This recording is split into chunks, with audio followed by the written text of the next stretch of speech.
দেওয়া হয়, এটি ধিকি ধিকি করে চলছে।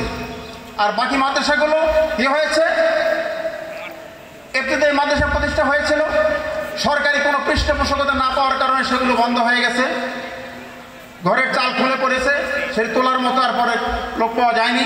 শিক্ষকেরা বিনা বেতনে আর কতদিন চলবে, তারা অন্য পেশায় চলে গেছে, অনেকে মারা গেছেন। মাদ্রাসা ইবতিদায়ী মাদ্রাসার নামে জমি আছে, রেকর্ড হয়েছে পরবর্তী কওমি মাদ্রাসা নামে, সেখানে কওমি মাদ্রাসা হয়েছে, সেখানে নুরানি মাদ্রাসা হয়েছে, সেখানে হাফেজিয়া মাদ্রাসা হয়েছে। অনেকেই জানেই না যেখানে মাদ্রাসা ছিল সেখানে মার্কেট হয়েছে। এই হইল অবস্থা। এখন সময় এসেছে আমাদের এগুলো পরিবর্তন করতে হবে।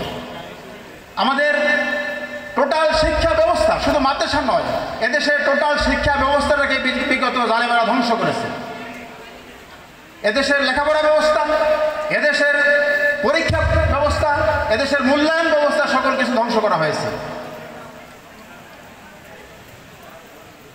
পরীক্ষার পরে খাতা বিতরণ করা হয়েছে, এখানে মন্ত্রীদের পক্ষ থেকে চাপ দেওয়া হয়েছে কোন বোর্ডের চাইতে কোন বোর্ডে পাশের হার বেশি হবে আমি দেখতে চাই, কোন বোর্ডের চাইতে কোন বোর্ডে জিপিএ 5 বেশি হবে দেখতে চাই।